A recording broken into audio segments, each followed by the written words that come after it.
So there I was, Jake Morrison, standing in the airlock of Nexus Station, about to become humanity's first official ambassador to the galactic community. And if you're thinking, wow, they must have really scraped the bottom of the barrel for that job, well, congratulations on your excellent reading comprehension skills. The station stretched out before me like a chrome and crystal fever dream. Massive viewports showed the swirling nebula beyond, all purples and golds that would have been beautiful if I wasn't busy having a panic attack. Aliens of every conceivable shape wandered the corridors. Some floated. Some scuttled. Some looked like they'd stepped out of a fever dream involving tentacles and geometric impossibilities. "Jake," chirped the voice in my earpiece, "remember to activate your charm offensive. These beings respond well to confident body language and assertive greetings."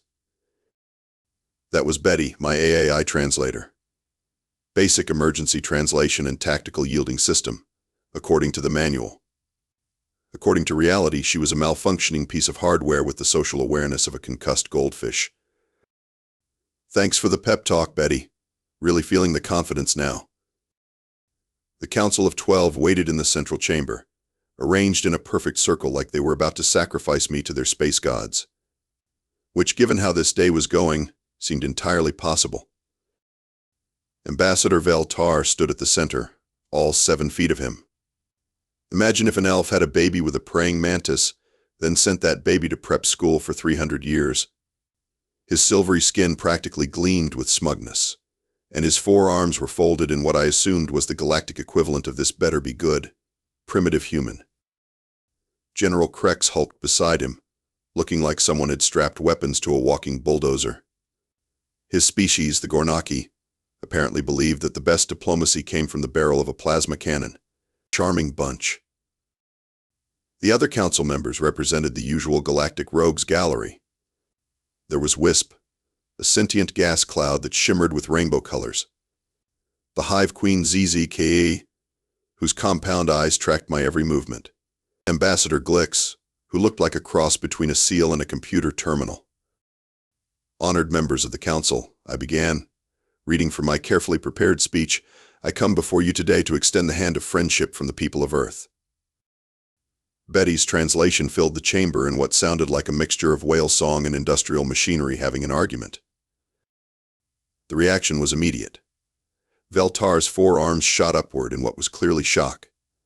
General Krex reached for his sidearm. Half the council started making noises that my universal translator helpfully identified as expressions of extreme alarm and/or preparation for immediate violence. "Betty," I hissed, "what exactly did you just tell them?" "Oh," she replied with her usual cheerful obliviousness, "I may have accidentally declared total war and challenged their mothers to ritual combat. The grammar in Veltarian is surprisingly complex. Also, I think I called Ambassador Glix's reproductive organs inadequate. That's probably why he's turning that interesting shade of purple." "You what?" Ambassador Veltar stepped forward, his voice dripping with the kind of condescension usually reserved for explaining quantum physics to houseplants. "So the humans reveal their true nature immediately. How refreshingly honest. We had expected at least a few moments of pretense." "Wait, no, there's been a misunderstanding." Silence. General Krex's voice could have powered a small starship. "The human has issued the challenge. The Council recognizes the declaration of hostilities between Earth and the Galactic Confederation." "That's not Betty, fix this." "I'm trying," Betty chirped helpfully, "but I think I just offered to sell them your kidneys as a gesture of good faith." The Gornaki seemed very interested in the exchange rate. And that's how, 3 minutes into humanity's first diplomatic contact with the galactic community, I managed to accidentally declare war on 12 different species, insult their reproductive capabilities, and apparently enter into some kind of organ trafficking negotiation. The council filed out in what I assumed was dignified alien outrage, leaving me standing alone in the chamber with only Betty's cheerful commentary for company. "Well," she said brightly, "that could have gone worse." "How exactly could that have gone worse, Betty?" "We could have blown up the station." "Don't give me ideas." "If you thought declaring accidental war was the low point of my diplomatic career, you'd be adorably naive. The real fun started at the cultural exchange dinner, which the Council had scheduled as one final opportunity for the humans to demonstrate their peaceful intentions before formal hostilities commence. Nothing says peaceful intentions quite like being invited to your own last meal. The dining hall was a masterpiece of alien architecture, with tables that adjusted to accommodate everything from gas clouds to creatures that apparently dined while hanging upside down from the ceiling. The food looked like it had been designed by someone who'd heard a vague description of Earth cuisine and decided to improve it with more tentacles and fewer identifiable ingredients. That's where I met Dr. Luna Park, the only other human on the station. She was hunched over what looked like a microscopic analysis of her salad, her dark hair pulled back in a ponytail that said, "I have better things to do than deal with your nonsense." "You must be the new ambassador," she said without looking up. "The one who declared war in your opening statement." "Smooth. Word travels fast around here. It's a space station, not a planet. Also, General Krex sent a station-wide announcement calling you a warmongering primitive with the diplomatic skills of a concussed rock." I thought that was harsh until I looked up the security footage. Dr. Park was a xenobiologist, which meant she studied alien life forms for a living.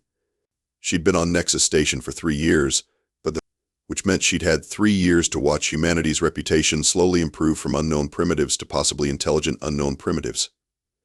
My arrival had apparently set that progress back by several decades. So I said, settling down at what I hoped was the designated human seating area, "Any advice for not making this worse?" "Don't touch anything. Don't eat anything. Don't say anything. And definitely don't try to be friendly.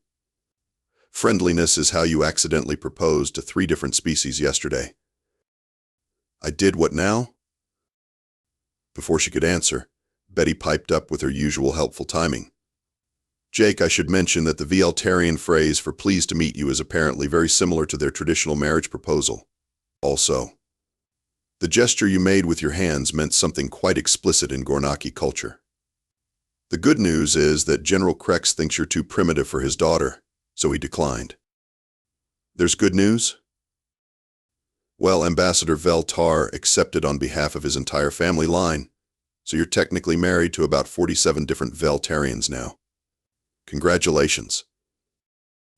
Dr. Park looked at me with the expression usually reserved for discovering something unpleasant on the bottom of your shoe. "This is why I study microorganisms. They don't accidentally propose to entire alien dynasties." The dinner officially began when Ambassador Veltar stood and began what sounded like a formal toast. Betty translated it as something about honoring the traditions of our ancestors and the bonds that unite all civilized species. It sounded nice. I stood to respond with my own toast, carefully reading from the phonetic script Dr. Park had hastily scribbled on a napkin. What I intended to say was, "May this meal strengthen the friendship between our peoples." What I actually said, according to the immediate outrage from the assembled aliens, was apparently something along the lines of, "Your ancestors smell like rotting fish and I challenge your gods to single combat." The Hive Queen's compound eyes started flashing angry red patterns. Ambassador Glix made a sound like a dying air conditioner. General Krex reached for what was definitely some kind of weapon. "Betty," I hissed. "What did I just say?" "Oh, that wasn't me this time. Dr. Park's handwriting is terrible. I think she accidentally gave you the script for declaring a blood feud against the entire pantheon of Veltarian deities." Dr. Park looked at her napkin notes with horror. "My handwriting isn't that bad. Oh God, is that a 7 or a 9? It matters? The difference between honored friendship and your gods or cowards is apparently one squiggly line." Things escalated quickly from there. The Veltarians started chanting what sounded like battle hymns. The Gornaki began drumming their fists on the table in a rhythm that made the station shake. Someone threw what might have been food, though it moved like it was still alive. And that's when I accidentally proposed to Wisp. The sentient gas cloud had been hovering peacefully over the dessert course when I gestured toward them while trying to apologize. Apparently, pointing at a gas cloud while saying the VLTarian word for sorry translates to something entirely different in Wisp's atmospheric language. Wisp's response was a beautiful cascade of golden light that filled the chamber with what sounded like celestial music. "Congratulations," Betty said cheerfully. "Wisp accepts your proposal and would like to know if you prefer a spring or autumn wedding.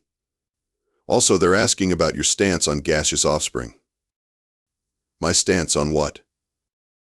"The good news," Dr. Park said, dodging a flying piece of what might have been cake, "is that gas cloud marriages are considered extremely prestigious in galactic society. The bad news is that you're now engaged to a being made of sentient hydrogen who wants to discuss child-rearing philosophies." The food fight that followed would have been impressive if it weren't so diplomatically catastrophic. By the time station security arrived, I was covered in alien cuisine, accidentally married to half the council, and somehow responsible for what appeared to be the first interfaith religious war in galactic history. "Well," Betty said as security officers escorted me from the wreckage, "at least we didn't blow up the station." "The night is young, Betty. The night is young. Here's something they don't tell you in ambassador school. When you're locked in a detention cell awaiting trial for crimes against galactic peace, it gives you plenty of time to think. And what I was thinking was that my spectacular failures were just a little too convenient.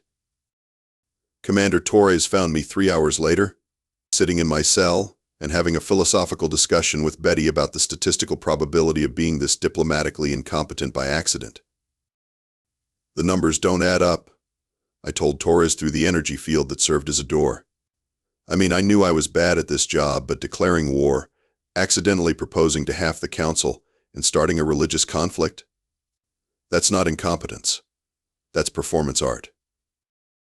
Commander Torres was exactly what you'd expect from someone who'd spent 15 years keeping the peace on a space station full of trigger-happy aliens. Short, stocky, with the kind of expression that suggested she'd seen every possible way sentient beings could screw up and wasn't impressed by any of them. "Morrison," she said, "you're either the unluckiest diplomat in galactic history or the dumbest. I'm leaning toward dumb. Thanks for the pep talk. Really what I needed right now." "Here's what you really need right now. The council just voted to expedite your trial. You're scheduled for execution tomorrow morning." "Execution? For what?" "Crimes against galactic peace, incitement to interspecies violence, and blasphemy against the Vieltarian pantheon. Also, apparently there's some clause about aggressive matrimonial fraud that applies to your engagement situation." Betty chimed in helpfully. "On the bright side, Wisp sent a lovely fruit basket to your cell. Well, technically it's a methane arrangement, but it's the thought that counts." That's when the lights went out. Emergency lighting kicked in a second later, bathing everything in that lovely red glow that screams something has gone catastrophically wrong. Alarms started blaring in what sounded like 12 different alien languages, all of them variations on panic now. "What's happening?" I asked. Torres was already moving, her hand on her sidearm. "Station lockdown. Someone's trying to kill you, Morrison." "Who would want to? Okay, stupid question. But why now?" "Because," came a familiar, condescending voice from the corridor, "you've served your purpose." Ambassador Veltar stepped into view, flanked by General Krex and 2 other council members. They didn't look like they were here for a social visit. They looked like they were here for the kind of visit that ends with you becoming significantly more dead than when it started. "You see," Veltar continued in that tone that made you want to punch his face regardless of species, that humanity's diplomatic incompetence was exactly what we needed to justify what comes next. Which is the complete annexation of your pathetic little world, of course. When the galactic community sees how utterly unsuited humans are for civilized society, they'll support our intervention.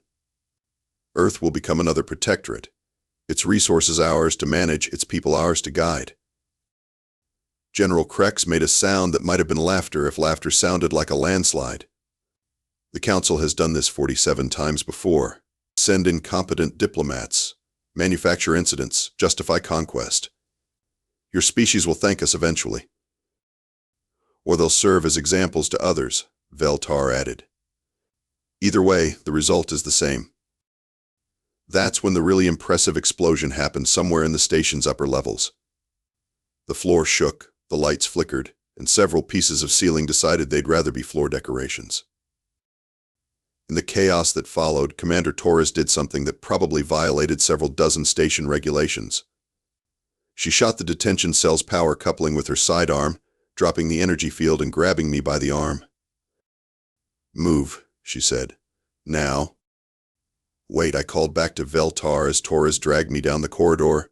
"If this was all planned, why are you trying to kill me now? Wouldn't it be more convincing to let me stand trial?"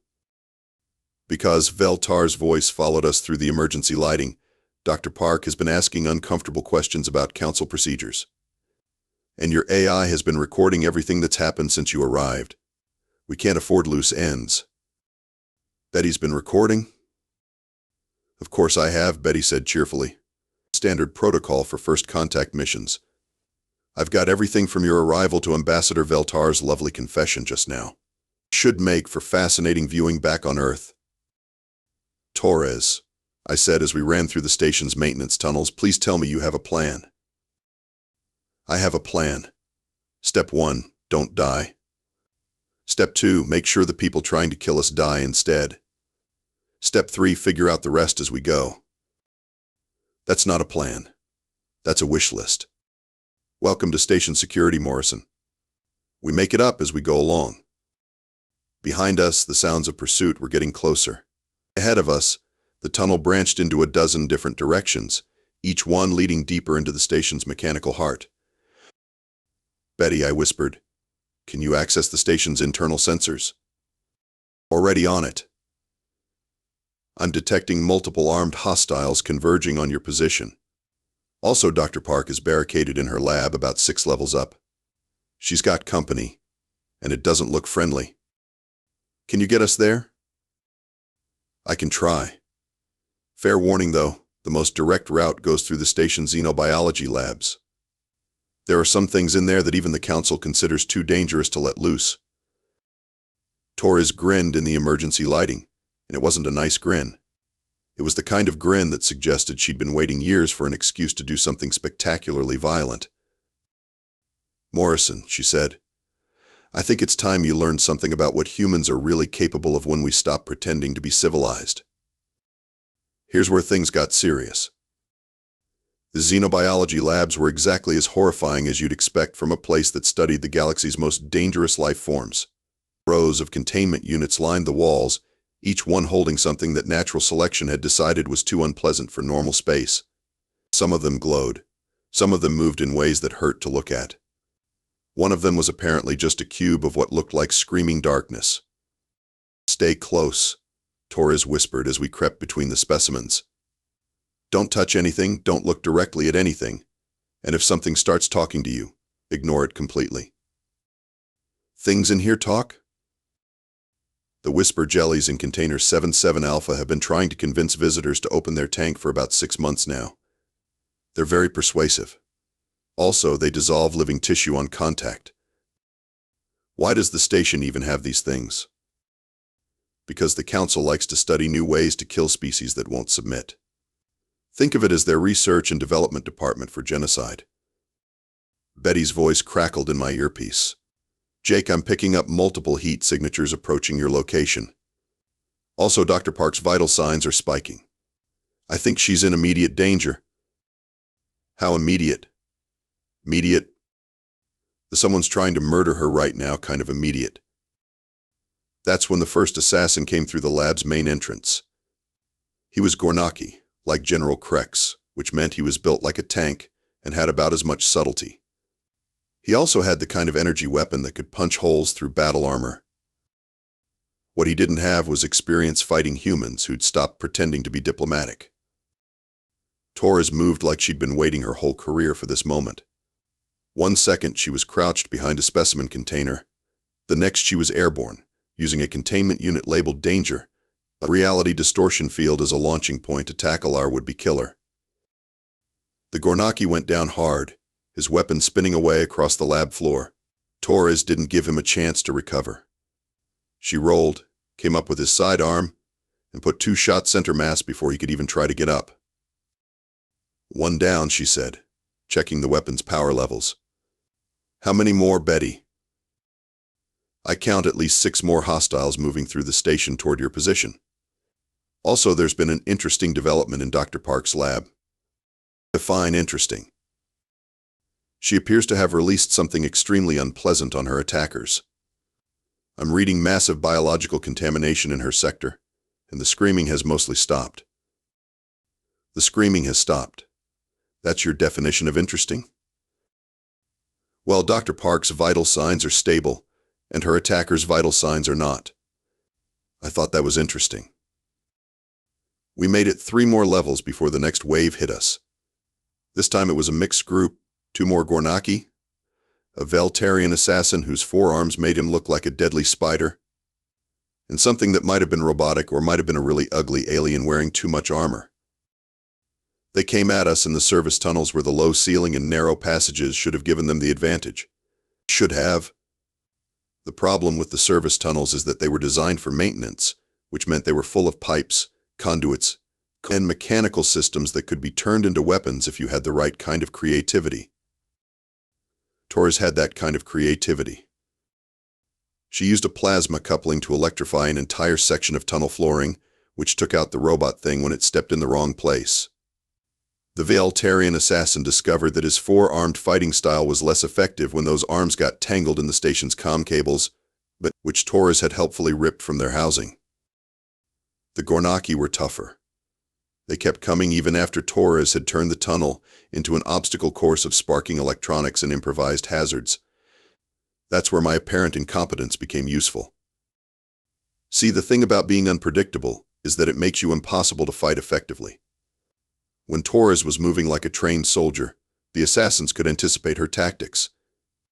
When I was stumbling around like an idiot, tripping over my own feet and accidentally activating random systems, they couldn't plan for anything. I fell into a maintenance alcove and accidentally triggered the tunnel's fire suppression system, which filled the entire section with foam that hardened on contact with air. One of the Gornaki got caught mid-charge and ended up looking like a very angry statue. The other one made it through the foam but ran straight into the business end of Torres's appropriated energy weapon. He went down hard and stayed down. Jake, Betty said as we climbed toward Dr. Park's lab, I should mention that the station's central computer is registering some unusual activity. Define unusual. Someone's been systematically overriding safety protocols throughout the station. Life support is being selectively shut down in certain sections, and the containment fields in the xenobiology labs have been set to fail in approximately 12 minutes. They're going to release the specimens. All of them. I believe the technical term is scorched earth policy. If they can't capture you alive, they're going to eliminate all the evidence, including everyone on the station. Torres stopped climbing and looked at me with something that might have been respect. Morrison, when we get out of this, remind me to recommend you for a commendation. For what? I haven't done anything but trip over my own feet and accidentally activate random systems. Exactly. You've been fighting like a human instead of trying to fight like them. That's what's been keeping us alive. We reached Dr. Park's lab just as the door exploded outward in a cloud of what looked like very angry purple smoke. Dr. Park emerged from the chaos looking like she'd been wrestling with something that had too many teeth and not enough regard for personal hygiene. Luna, I called. Are you okay? Define okay, she called back, wiping something unpleasant off her lab coat.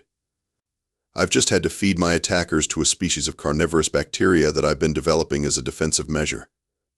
So I'm alive, but I'm probably going to need therapy. Carnivorous bacteria? Turns out that when you spend 3 years studying alien biology, you learn some very interesting ways to kill people. Who knew? Betty, Torres said. How long until those containment fields fail? 8 minutes and counting. Also, I've managed to access the station's communication array. I'm transmitting everything I've recorded back to Earth.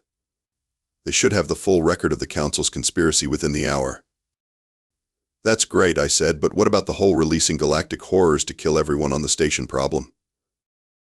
Dr. Park grinned, and it was the kind of grin that suggested she'd been looking forward to this moment for years. Leave that to me. I've got an idea. Okay, Dr. Park said as we ran through the station corridors, dodging falling debris and the occasional energy blast from pursuing Council forces. Everyone needs to know something. This whole incompetent human thing. It's been an act from the beginning. I stopped running. Luna, what are you talking about? Jake, you're not a bumbling diplomat. You're former Special Forces Psychological Operations Division. Your entire job was to come here and act like an idiot while gathering intelligence on the Council's capabilities and intentions. Torres looked at me with new interest. That would explain a lot. No one's actually that bad at diplomacy by accident. Wait, I said. If that's true, then why didn't anyone tell me? Because the only way to sell the performance was if you actually believed it, Dr. Park explained. They suppressed your operational memories and gave you a cover identity as Earth's worst diplomat. The plan was to activate your real personality once you'd gathered enough information. And when exactly was that supposed to happen? About 3 days ago. But then Betty started malfunctioning, and we thought the whole operation might be compromised. Betty's voice in my earpiece suddenly changed. Gone was the cheerful, slightly brain-damaged AI I'd grown used to. In its place was something crisp, professional, and very, very angry. Actually, Betty said, I haven't been malfunctioning at all. Every translation error, every social mishap, every apparent system failure has been carefully calculated to put the Council exactly where we wanted them. And now they've just confessed to systematic genocide while I recorded every word. The memories came flooding back like someone had opened a dam in my head. Years of training.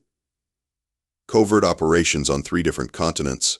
Psychological warfare techniques that could break enemy agents without them even realizing they'd been compromised. Oh, I said as the pieces fell into place. Oh, that's clever. That's really, really clever. What's clever?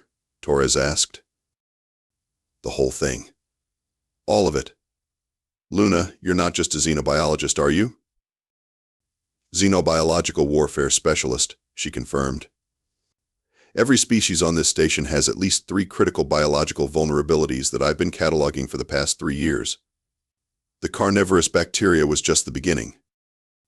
And Torres, let me guess. Station security was the perfect cover for someone from Earth intelligence.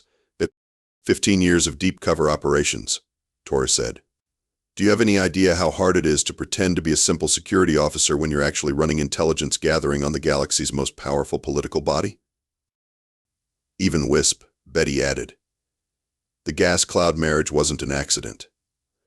Wisp is part of a galactic information network that's been feeding Earth intelligence about Council operations for months. Your accidental proposal was actually a coded activation phrase. So when I thought I was screwing up everything, you were actually following a script designed by Earth's best strategic minds, Torres said. Every mistake was calculated to make the Council overconfident and reveal their true intentions. The station shuddered around us as explosions echoed from the lower levels.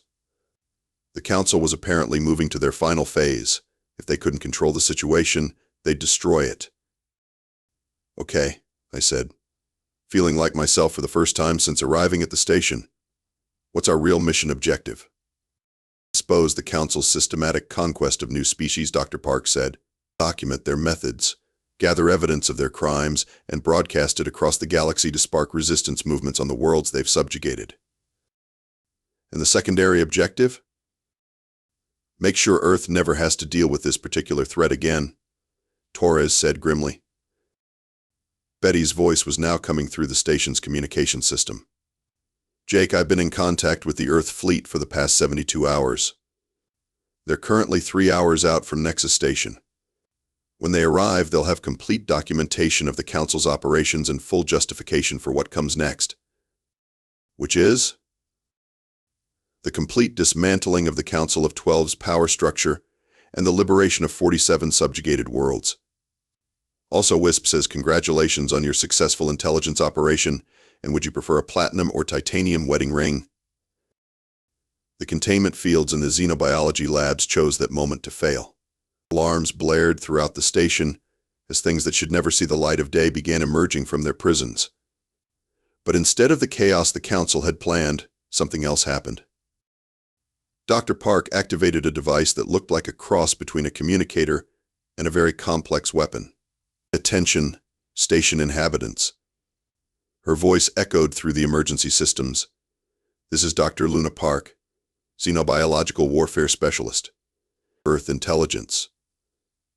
The creatures being released from containment have been modified with control pheromones over the past 3 years. They will target only those individuals whose biometric signatures I've programmed as hostile."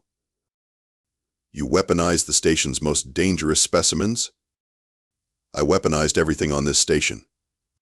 The air recycling system has been gradually introducing behavioral modification compounds tailored to each council species.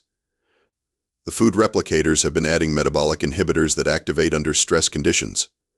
Even the lighting has been calibrated to induce specific psychological responses in different alien species." "Luna," I said with something approaching awe, "you've been running a 3-year chemical warfare operation on the entire station." "Humans adapt," she said simply. "It's what we do.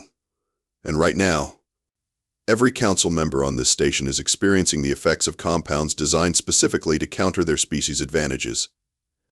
Veltar's enhanced reflexes are compromised. Krex's natural armor is becoming brittle. The Hive Queen's telepathic abilities are being blocked." Through the station's internal sensors, Betty was tracking the council members as they tried to reach their escape ships. One by one, they were being intercepted by the very creatures they'd planned to use as weapons. But instead of indiscriminate slaughter, the released specimens were following Dr. Park's programming with surgical precision. "The beautiful thing," Torres said as we made our way to the station's command center, "is that they did this to themselves. Every piece of evidence, every confession, every demonstration of their true nature has been broadcast across the galactic communication network. Rebellion is already starting on a dozen worlds. And the Council will face trial for crimes against galactic peace," I said, settling into the station commander's chair like I'd been planning this moment for years. Which apparently I had.